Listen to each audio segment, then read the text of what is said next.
Let's talk real about something that's happening every day, but still go unnoticed.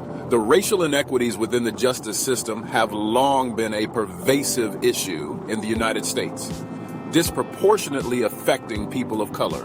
The tragic story of Anthony Ray Hinton, who spent nearly 30 years on death row in Alabama for crimes he did not commit, serves as a stark reminder of the systemic biases and failures that this narrative then is further complicated by the policies and rhetoric of the Republican Party under the leadership of Donald Trump.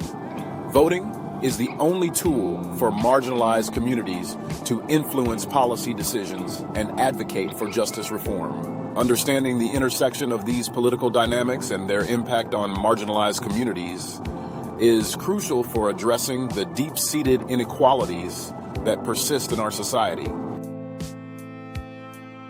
Hook in the heart of the Deep South, where the echoes of history's injustices still resonate, there lived a man named Anthony Ray Hinton. Born in a small town in Alabama, Anthony's life was a testament to resilience, faith, and the enduring fight for justice. But his story is also one of unimaginable sorrow, a sorrow that still haunts the memories of those who knew him. What happened to Ray? The real story. Anthony Ray Hinton was just a young man in his 20s when the unthinkable happened.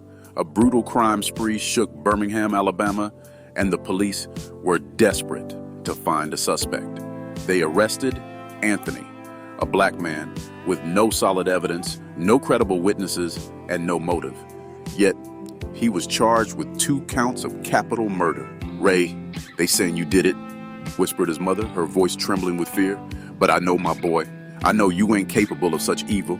"Ma, I ain't done nothing. I was working that night. I got folks who can vouch for me," Anthony replied, his heart heavy but his spirit unbroken. Despite the alibi and the lack of evidence, Anthony was convicted by an all-white jury and sentenced to death. The courtroom was silent as the judge pronounced his fate, but the silence was deafening. It was a silence that spoke of centuries of systemic racism and a deeply flawed justice system. In Holman Correctional Facility, death row was a place where hope went to die. The cells were small, dark, and suffocating. The food was barely edible, and the constant threat of violence hung in the air like a thick fog. But for Anthony, the worst part was the waiting. The endless days and nights spent wondering if this day would be his last. "Ray, you holding up in there?" his friend Lester would ask during their brief visits. "Trying to, Les, but it's hard, man, real hard. Ain't no man supposed to live like this," Anthony would respond, his voice carrying the weight of his suffering. For nearly 30 years, Anthony lived in this purgatory, his spirit battered but not broken. He read every book he could get his hands on, finding solace in the words of others. He prayed not just for himself, but for those who had wronged him.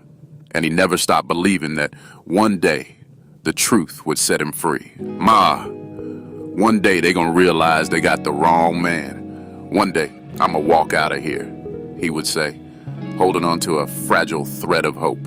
In 2015, after years of legal battles and tireless advocacy from the Equal Justice Initiative, Anthony's conviction was finally overturned. New ballistics tests proved what Anthony had been saying all along. He was innocent when he walked out of those prison gates, the sun shining down on his face for the first time in nearly 3 decades. Anthony Ray Hinton was free. But the scars of his ordeal would never fully heal. The system that had stolen his youth, his dreams, and nearly his life had yet to answer for its sins. "How do you go on after losing so much time?" a reporter asked him. "You don't ever get that time back," Anthony replied. "But you gotta keep moving forward, gotta keep believing in something better." Anthony Ray Hinton's story is a painful reminder of the deep flaws in our justice system. Anthony Ray Hinton's experience highlights the urgent need for justice system reform to address racial disparities. Voting plays a vital role in driving change, allowing communities to hold leaders accountable and push for equitable policies. Through active civic participation and meaningful reform, we can work towards dismantling the systemic biases that undermine justice and equality in America.